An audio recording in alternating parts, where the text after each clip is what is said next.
Are Airbnb regulations going to crash the Portland and Vancouver housing market?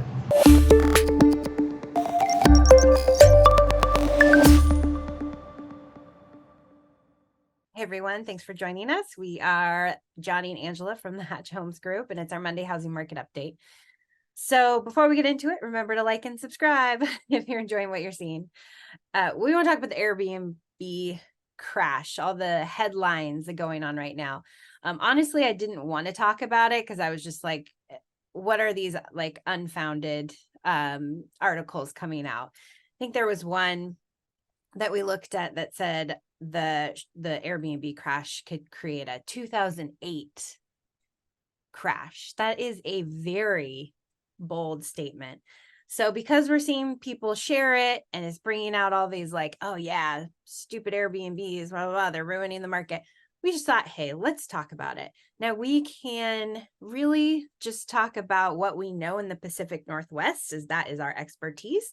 But for sure, we'll touch on a few other areas around the nation.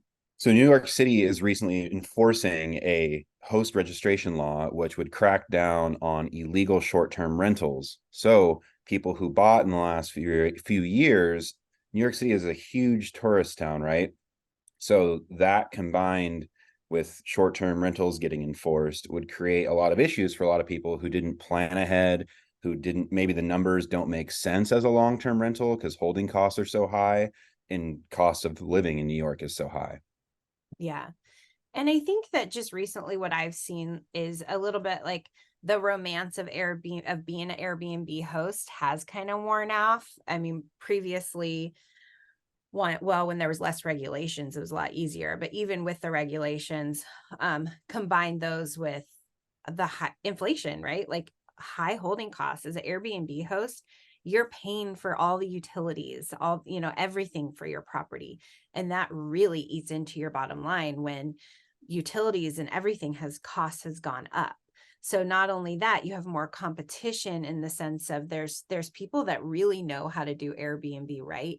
They know how to get good photos. They know how to be good hosts. They know how to get good reviews. Those people are going to weed out the people that were like, oh, I didn't realize I needed to really treat this as a business, right? So there's a little bit of that like wearing off where people probably got into it and they were like, wow, this is one harder than I thought and more expensive than I thought. So that's going to weed out a bunch, right? So do you think if short-term renting got banned in Portland, it would like totally crash the market here? Yeah, I mean, that's a really good question.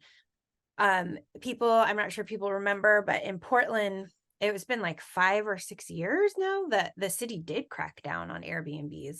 They, they did I think similar to what New York is doing right now, where they make you register, right? You have to have a permit.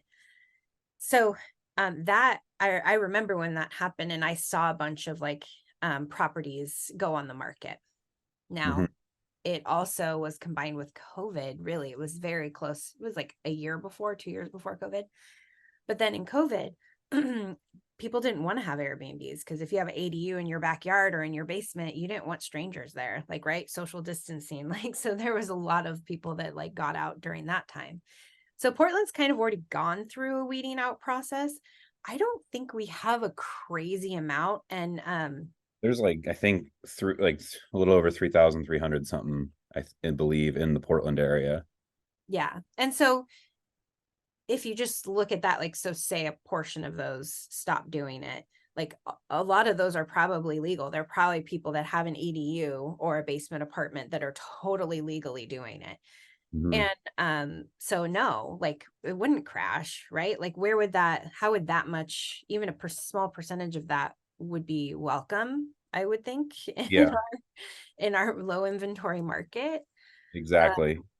They'd probably be in pretty good shape too, some of them. And Yeah, then, exactly.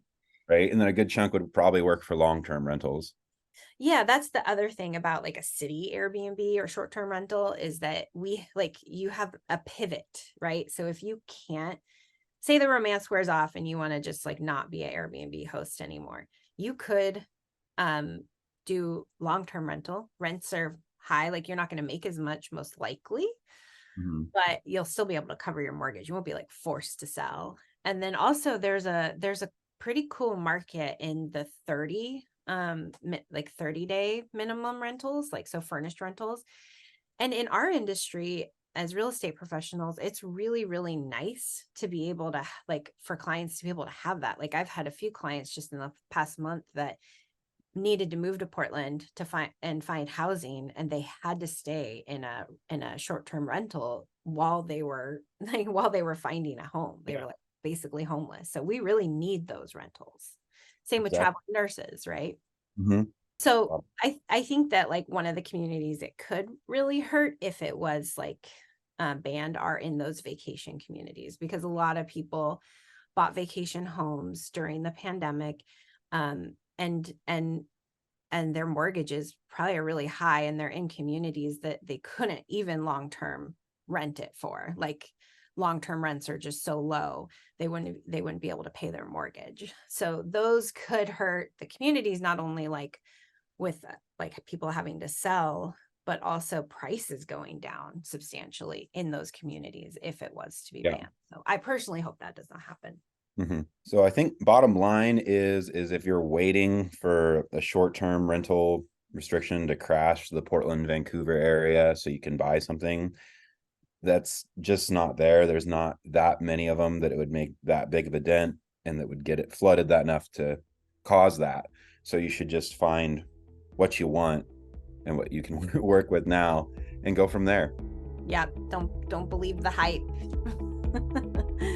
All right, thanks everyone, and we will see you next week.